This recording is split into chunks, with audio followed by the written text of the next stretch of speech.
나름 열심히 살았다고 생각했는데 정신을 차리고 보니 남은 건 그저 그런 체력, 좁디 좁은 인간관계, 서먹서먹한 가족, 그리고 간당간당한 노후 자금 뿐이신가요? 그럼에도 불구하고 멋지게 나이 들고 살맛나게 사는 시니어들의 노하우가 있습니다. 노후에 겪는 모든 문제나 상황을 생각해보고 막연했던 노후를 조금 더 선명하게 바라볼 수 있는 시간이 되길 바랍니다. 오늘 소개할 내용은 행복한 은퇴 생활을 위한 노후 대책 비법입니다. 남은 건 연금밖에 없다던 김 부장은 어떻게 노후 걱정이 없어졌을까요? 은퇴자들은 말합니다. 갑자기 망망대해에 표류하는 난민이 된 기분이라고 말이죠. 말이 좋아 인생 이모작이지. 어디 의지할 데 없는 막막함과 불안감에 잠이 안 올 지경이라고 말입니다. 우리보다 20, 30년 먼저 고령사회에 진입하고 은퇴를 10년 이상 일찍 맞이한 일본의 베이비 부머들이 입을 모아 얘기하는 말이 있습니다. 한마디로 인생관을 은퇴형으로 바꾸라는 것입니다. 즉, 은퇴 후 현실을 직시하고 그에 맞춰 관점을 바꿔야 행복한 노후를 보낼 수 있다는 것인데요. 그렇다면 구체적으로 무엇을 알고 어떤 관점으로 바라봐야 하는 걸까요? 오늘은 은퇴자들이 가슴 절절히 후회하는 것들과 비참한 노후를 피하기 위한 대처법에 관해 4가지 주제로 정리해봤습니다. 영상 끝까지 보시고 도움받아 가셨으면 좋겠습니다. 우리가 은퇴하기 전에 알았다면 좋았을 것들. 퇴직하기 전에 미리 좀 해둘 걸. 조직사회에서 자유계약 선수로 풀려난 은퇴자라면 공감할 만한 문장입니다. 직장에 다닐 때는 몰랐는데 막상 은퇴하고 나니 후회가 되는 일이 한두 가지가 아니지요. 현역 시절에 미리 준비해 두었다면 얼마나 좋았을까 하는 아쉬움이 진하게 남을수록 늦은 때가 다가오는 것입니다. 55세에서 74세에 은퇴한 남녀 1000명에게 퇴직하고 나니 무엇이 가장 후회되는가? 다시 현역 시절로 돌아간다면 가장 해보고 싶은 것이 무엇인가? 질문해보면 먼저 건강 분야에서 후회막급 1위는 정기적으로 치아검진을 받을 걸 이었습니다. 이가 부실하면 먹는 즐거움은 반감됩니다. 먹는 즐거움이 없으면 그만큼 삶의 질도 떨어질 수밖에 없지요. 특히 의치 등은 대부분 보험이 적용되지 않아 가게 살림에도 타격이 큽니다. 은퇴자들은 웬만큼 아프지 않는 치아는 방치하기 쉽지만 그 대가는 실로 크다고 말했습니다. 2위는 운동으로 체력을 길러둘 걸. 3위는 평소 많이 걸을 걸. 4위는 폭음 폭식하지 말 걸. 5위는 간식을 자제할 걸. 6위는 두발 관리 좀 해둘 걸. 7위는 담배를 끊을 걸. 8위는 나만의 스트레스 해소법을 찾아둘 걸. 9위는 사소한 것에 연연하지 말고 많이 웃을 걸. 10위는 규칙적인 생활을 할 걸이었습니다. 다음으로 돈과 관련한 분야에서 가장 많이 후회하는 것은 역시 저축이었습니다. 좀 더 많이 저축해둘 걸이라는 응답이 압도적으로 많았습니다. 응답자들은 연금만으로 그려가는 노후 생활은 상상 이상으로 힘들다고 입을 모았습니다. 정년 퇴직 후에도 매달 나가는 주택대출 잔금에 대한 은퇴자들의 후회도 그야말로 절절했습니다.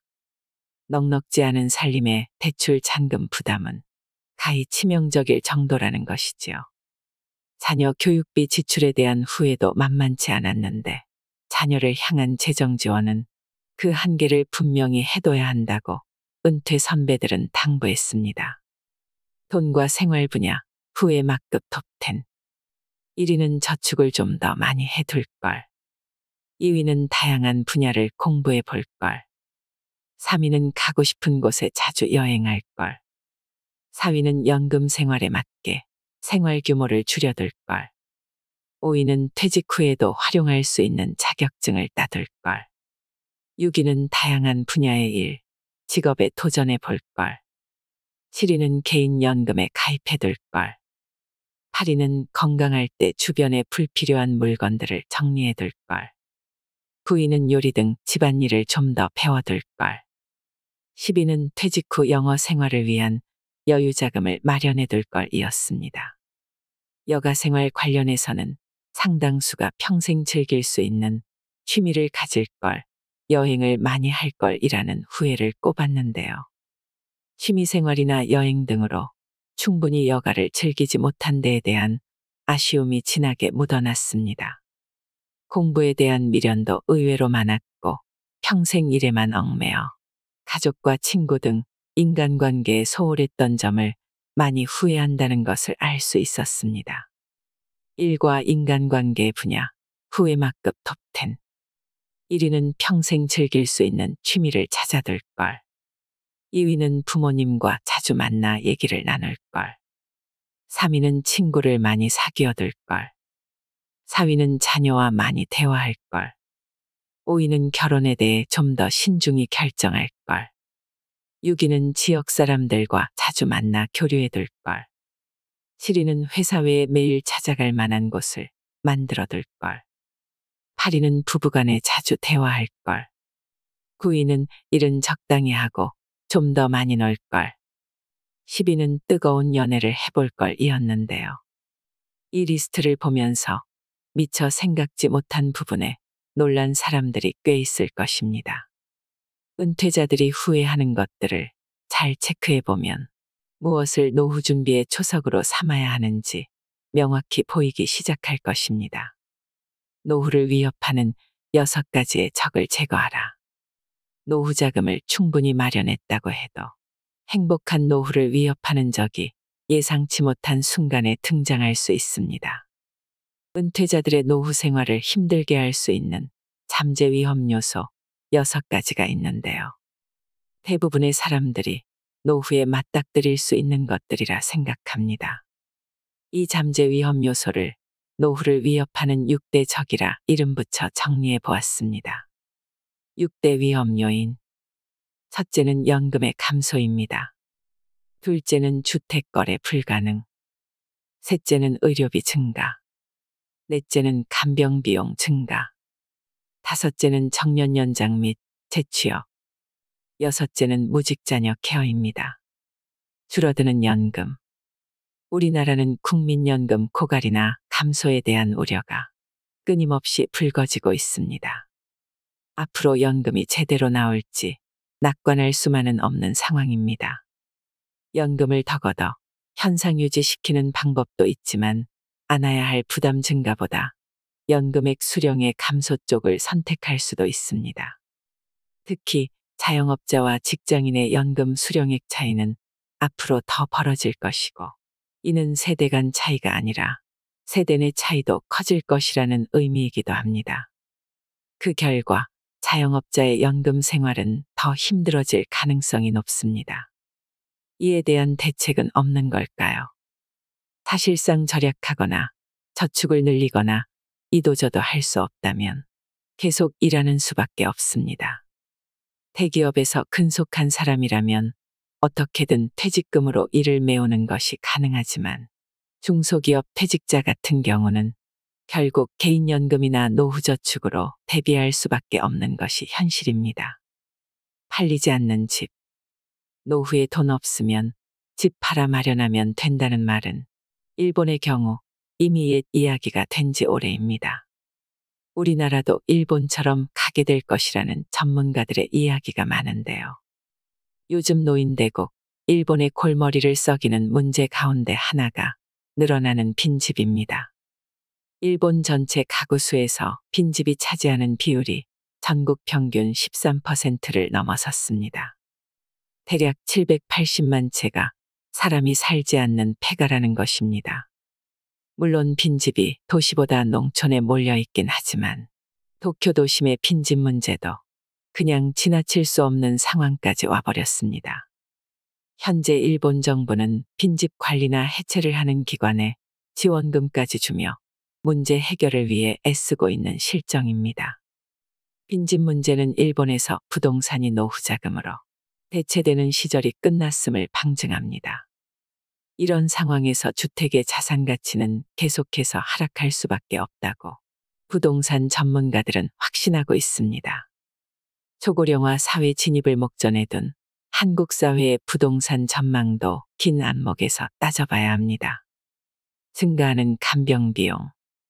요즘의 고급 노인 요양시설 같은 괜찮은 민간시설을 이용하려면 꽤 비싼 비용을 지불해야 합니다. 은퇴 부자나 거액의 연금 수급자가 아니면 입주하기 어렵습니다.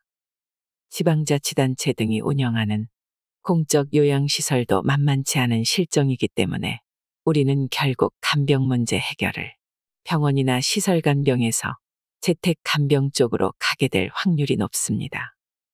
재택 간병도 혼자서 거동이 가능한 경우 비용이 감당될 수준일 수 있지만 자력으로 배변이 안 되면 요금이 크게 올라갈 수 있지요. 이를 두고 전문가들은 간병 비용이라는 강적을 퇴치하기에 최후의 존엄, 즉 자력 배변을 지킬 수 있는 신체 유지가 가장 중요하다고 강조합니다. 늘어나는 의료비 부담. 우리나라도 일본처럼 고령자의 의료보험 자가부담 비율이 점차 올라갈 확률이 높습니다. 그만큼 고령자에게 의료비 부담이 늘어나는 것입니다. 그러나 전문가들은 우리나라의 의료 재정이 아무리 어려워도 일반인에게 개인 부담을 과도하게 떠안길 수는 없을 것이라고 전망합니다. 그 대신 부담 증가분의 상당 부분이 고액 소득자나 자산가를 대상으로 부과될 가능성이 높다는 것이 이들의 분석입니다. 따라서 일반인이 의료비 증가에 대비한다며 의료 관련 보험을 추가로 드는 것은 권장하지 않습니다. 차라리 그 돈은 저축해 두고 노후 의료비에 대비하는 것이 현명하다는 말입니다. 우리나라의 국민건강보험의 경우 세계적인 수준이므로 민간의료보험을 추가적으로 과도하게 든 건 아닌지 체크해 볼 필요가 있습니다. 청년 연장과 재취업의 어려움. 우리나라의 청년 연장과 재취업의 문은 갈수록 좁아질 전망입니다. 이유는 지원자가 계속해서 늘어나고 있기 때문입니다. 청년 후 재고용이 늘어나고 있다고는 하지만 재고용 시장도 그리 낙관적이지 않습니다. 처우도 냉혹한 것이 현실입니다. 후대접받는 재고용 사원들은 전문성이 부족하거나 현역 시절 자신의 업무 능력을 개발하기보다 사내의 파벌과 인적 네트워크에 역량을 쏟아부었던 경우가 많습니다.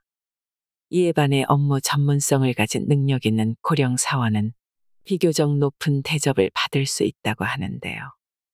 따라서 전문가들은 퇴직 전 자신의 능력을 객관적으로 평가해보고 현역 시절 자신의 업무에 전문성을 더 높이는 노력이 필요하다고 말합니다.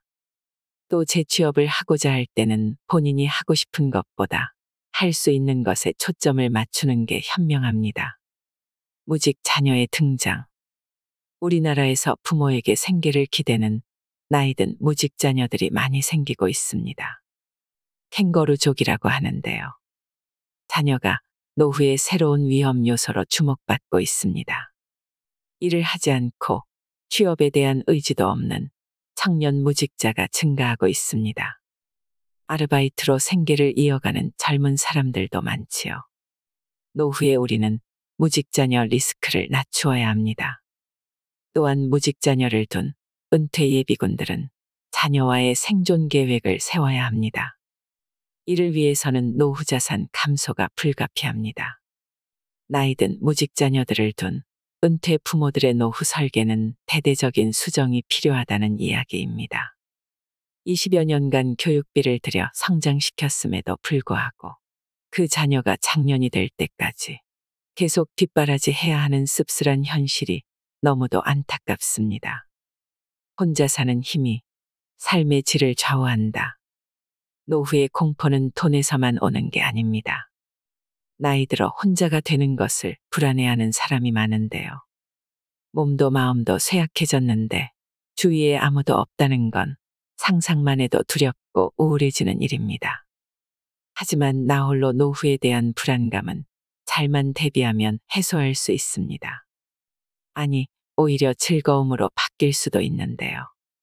나홀로 노후의 불안을 해소하는 방법을 돈과 인간관계, 건강 그리고 주거, 네 가지로 나누어 정리해 보았습니다. 돈, 수입원과 노후자금 확보가 열쇠입니다. 혼자가 되어도 노후의 연금 수입 하나에만 의지하며 살 수는 없습니다. 최대한 오래 일할 수 있는 방편을 마련하거나 은퇴 후에도 계속해서 수입이 생기는 구조를 만들어 두어야 합니다. 동시에 퇴직 전부터 쓸데없는 지출을 줄이고 가계부를 슬림화하는 것도 그에 못지않게 중요합니다.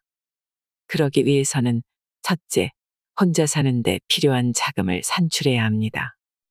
은퇴 후부터 연금이 지급되기 시작하는 시기까지와 그 이후에 필요한 생활 자금을 미리 계산해 보는 것이 중요합니다. 그런 다음 해당 자금을 마련하려면 지금부터 매달 얼마씩 저축해야 하는지 역산해 보세요. 막연히 불안해할 것이 아니라 산출 결과를 보며 고민해야 해결책도 떠오릅니다. 그리고 장기간 수입을 확보할 수 있는 능력을 갖추어야 합니다. 한국의 경우 앞으로 연금 지급 연령이 더 늦춰질 수도 있습니다. 따라서 안정된 나홀로 노후를 보내기 위해 가능한 한 오래 일할 수 있는 체제를 갖춰 놓을 필요가 있습니다. 돈이 되는 자격증을 따놓거나 현재 갖고 있는 기술과 전문성을 업그레이드 하세요. 또한 집에서 홀로 시간을 즐기는 법을 찾아야 합니다. 집에서 혼자 무엇을 해야 즐거운지 아는 것을 나 홀로 노후를 보내는데 없어서는 안 될 중요한 자산입니다. 소소하거나 남이 보기에 조금 유치한 취미생활이라 하더라도 나 홀로 노후에는 남의 눈을 의식할 필요가 없다는 장점이 있습니다. 혼자서 마음껏 즐길 수 있는 데다 돈이 많이 들지 않는 취미생활이라면 생활 비전략 효과까지 있습니다. 즐거운 취미생활은 나 홀로 노후를 훨씬 살맛나게 만들어줄 것입니다. 인간관계. 먼 친구보다 가까운 이웃이 더 중요할 수 있습니다. 긴급 상황에 기민하게 대응 가능하다는 것은 성공적인 나 홀로 노후의 핵심 요소입니다. 일상에서 일어나는 사고나 건강상의 위급한 상황에서 당장 도움이 되는 사람은 나와 가까운 곳에 살고 있는 이웃일 가능성이 높습니다. 평소 집 주변에 사는 사람들과 잘 사귀어 두면 곤란할 때 혈육보다 더 기묘한 도움을 받을 수 있습니다. 그런 이유에서 이웃에게는 반드시 먼저 인사하는 것이 좋습니다. 요즘에 우리는 이웃 주민과 인사를 주고받지 않는 경우가 많습니다. 하지만 상대가 먼저 밝게 인사를 건네는데 그것을 무시하거나 불쾌해할 사람은 없습니다. 가볍게 주고받는 인사가 이웃들과 거리를 좁히는 계기가 되어줍니다. 지역 행사에 적극 참여하는 것도 좋습니다. 어느 날 갑자기 지역 주민 활동에 얼굴을 불쑥 내미는 것은 상당한 용기가 필요한 일이지만 용기를 내어 뛰어들어 보세요. 그것이 당신의 노후 인적 네트워크를 넓혀줄 것입니다. 건강. 장기 입원 환자 신세만은 피해야 합니다. 나 홀로 노후의 가장 큰 적은 질병입니다. 가능한 한 병원이 아닌 집에서 오래오래 생활할 수 있도록 건강에 세심한 주의를 기울여야 합니다. 장기로 입원하게 되면 수입이 끊겨 의료비 부담이 더 커질 수도 있습니다. 평소 건강한 생활 습관을 유지하면서 장기 입원하는 상황이 발생하지 않도록 미연에 방지하는 것이 현명합니다. 그러기 위해서는 일할 수 있는 건강한 몸을 만들어야 합니다. 건강은 노후 생활의 중요한 자산입니다. 올바른 식생활과 꾸준히 운동하는 습관을 갖도록 노력하세요. 늘 몸에 좋은 것만 먹을 수는 없지만 담배나 술과 같이 건강을 해치는 것을 피할 수는 있습니다. 조깅이나 걷기, 헬스 등 꾸준히 할 수 있는 운동을 찾아 평생 지속할 수 있도록 건강한 생활 습관을 들이는 것이 중요합니다. 주거. 나 홀로 노후를 사는 임차 생활자의 가장 큰 걱정거리는 주거지 확보입니다. 하지만 최근 무주택 고령자를 위한 공용주택이나 독거노인의 거주를 돕는 주택이 늘어나는 추세입니다. 무주택 고령자 거주용 주택은 앞으로 계속해서 확대될 것입니다. 집을 소유해야 한다며 너무 조바심을 낼 필요는 없다는 이야기입니다. 노후에는 라이프 스타일에 맞춰 주거지를 바꿔보는 것도 좋습니다. 집을 구할 때 무리해서라도 지하철역 주변처럼 교통 편의성이 좋은 곳을 선택하는 경우가 많습니다. 하지만 퇴직 후 직장까지 통근할 필요가 없게 되면 그 외 지역으로 거주지를 옮기는 것도 좋은 선택입니다.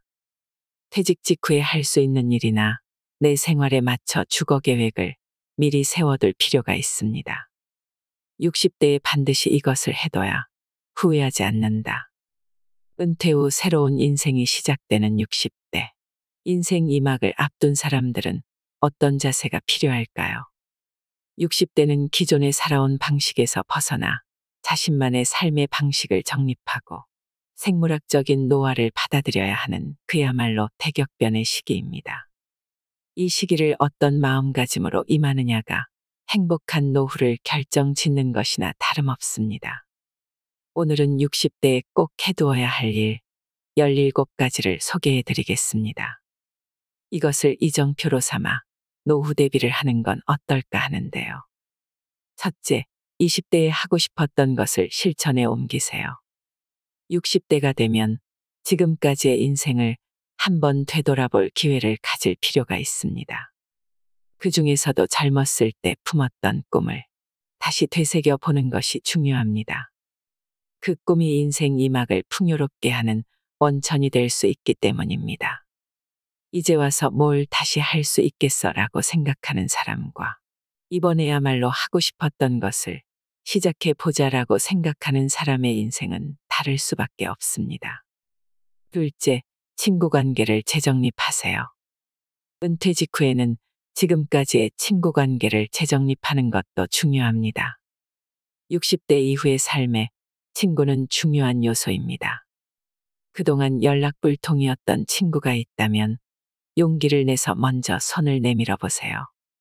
50대까지는 동창회 자리에서도 경쟁의식이 발동하지만 환갑이 지나면 친구 사이에 또 다른 역학관계가 만들어진다고 합니다. 같은 시대를 함께 싸우며 살아낸 전우의 느낌이랄까요. 그런 친구들과 시간을 같이 보냄으로써 그간 잊고 살았던 소중한 추억을 이끌어낼 수 있습니다. 그러한 시간을 즐기기 위해서는 친구를 만드는 데도 노력을 기울여야 합니다. 그럴 필요가 있을까 하지 말고 일단 먼저 다가가 보세요. 여기서 한 가지 이해할 점은 친구를 만들 때 처음부터 연령에 제한을 두지 말라는 것입니다. 젊은 친구의 감성이나 지식을 접하는 것만으로도 당신의 감성과 지식이 연마되어 갈 수 있습니다. 셋째, 이 정도면 됐지 하는 생각을 떨쳐내세요. 이 정도면 됐지, 더 뭘 하겠다고 하는 생각도 버려야 합니다. 인생에는 밀물과 썰물이 있기 마련입니다. 하지만 그렇다고 60대가 벌써 썰물 때라는 이야기는 아닙니다. 사회에서 얼마든지 자기 역할을 할 수 있습니다. 과거에는 하고 싶은 것이 있어도 가족을 위해 혹은 시간이나 재력 그리고 돈의 제약 때문에 스스로 포기하곤 했었다면 자유로운 몸이 된 은퇴 후에는 얘기가 다릅니다. 조금 무리를 해서라도 뭔가에 도전해 보세요. 새로운 역할을 찾는 것을 넘어서서 인생 자체가 변할지도 모릅니다. 넷째, 배우자와의 관계를 다시 생각해 보세요. 지금까지 결혼 생활을 되돌아보면서 이 사람과 함께 무덤까지 갈 수 있는지 진지하게 한번 생각해 보시길 바랍니다. 60대가 이혼을 택할 수 있는 마지막 시기라는 말이 있습니다. 앞으로 남은 인생을 누구와 함께 걸을 것인가 떠올려 보세요.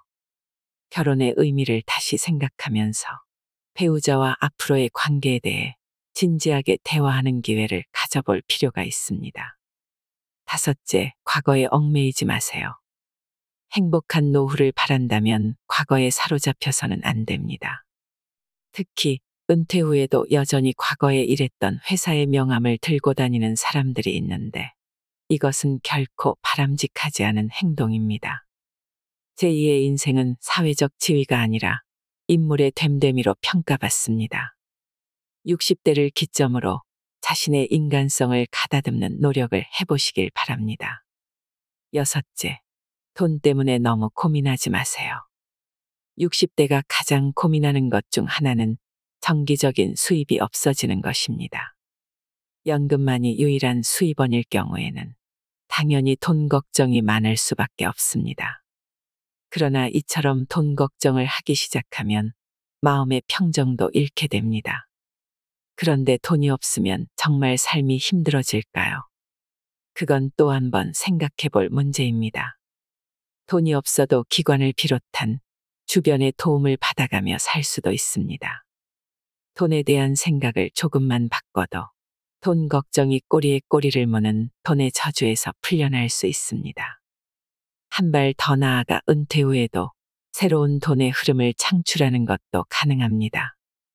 자신이 잘하는 것으로 다른 사람을 즐겁게 해주는 것이 돈이 될 수도 있습니다.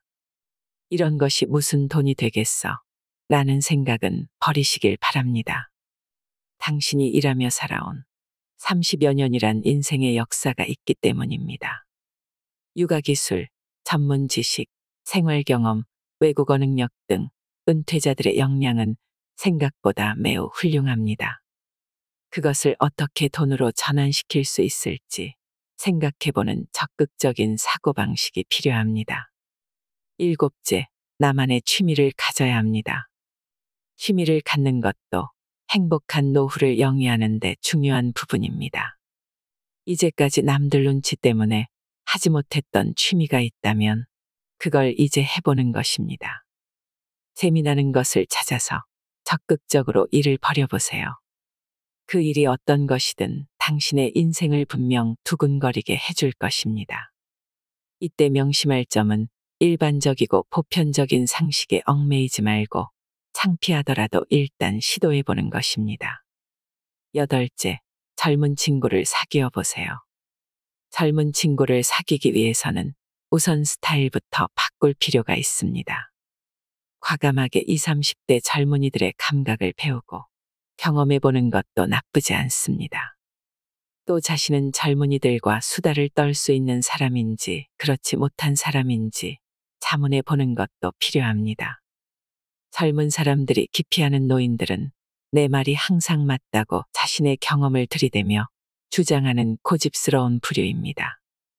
전 세계 국가를 불문하고 공통적으로 가진 특징입니다. 옛날에는 이렇게 했다. 예전이 좋았다는 등 과거지향적인 화제보다 이거 참 재미있을 것 같다는 식의 호기심 어린 태도로 젊은이들과도 공감하고 교류할 수 있는 적극적인 자세가 필요합니다. 아홉째, 부모님이 돌아가셨을 때 나이를 세지 마세요. 60대가 되면 자신의 부모가 몇 세 때 돌아가셨는지 떠올려 보는 사람이 많다고 합니다. 사람의 수명은 모두 제각각입니다. 나의 부모가 60대일 때와 내가 60대인 지금은 분명 많이 다릅니다. 심지어 부모님이 돌아가신 나이가 되면 본인 또한 이제 언제 죽어도 여한이 없다고 말하는 사람들이 있는데 언제나 오늘이 새 인생을 시작하는 날이라는 마음으로 사는 인식의 전환이 필요합니다. 열째, 여행에 적극 나서야 합니다. 일상을 벗어나 멀리 여행을 떠나는 것은 우리가 그려보는 행복한 노후 이미지에 자주 등장하는 요소입니다. 매일 반복되는 단순한 일상을 보내다 보면 머리가 둔해집니다. 과학적으로 자극적인 순간을 자주 경험하는 것이 반복되는 인생을 흥미롭게 해줍니다. 집에서 보내는 하루와 타지에서 보내는 하루가 전혀 다르다는 것은 굳이 말하지 않아도 다들 잘 알 것입니다. 여행을 같이 할 사람이 꼭 필요한 것은 아닙니다. 나 홀로 여행도 추천할 만합니다. 냉정하게 봤을 때 60대는 건강상으로나 자금상으로나 인생을 살면서 모험을 할 수 있는 마지막 시기일지도 모른다는 것을 기억하시길 바랍니다. 나이가 들수록 우리는 조금 더 느긋하고 대범해져야 합니다. 그리고 멋지게 늙어가야 합니다. 삶의 마무리를 아름답게 하기 위해 가끔은 인생의 계획을 거꾸로 짜보는 것도 참 중요할 것 같습니다. 은퇴 후 우리에게 주어진 10만 시간 동안 막막해하고 불안해만 하기보다는 유쾌하게 풀어가는 지혜를 발휘해 보시길 바랍니다. 이상으로 인생의 품격이었습니다. 하루하루 당신의 품격이 더 빛나길 바랍니다.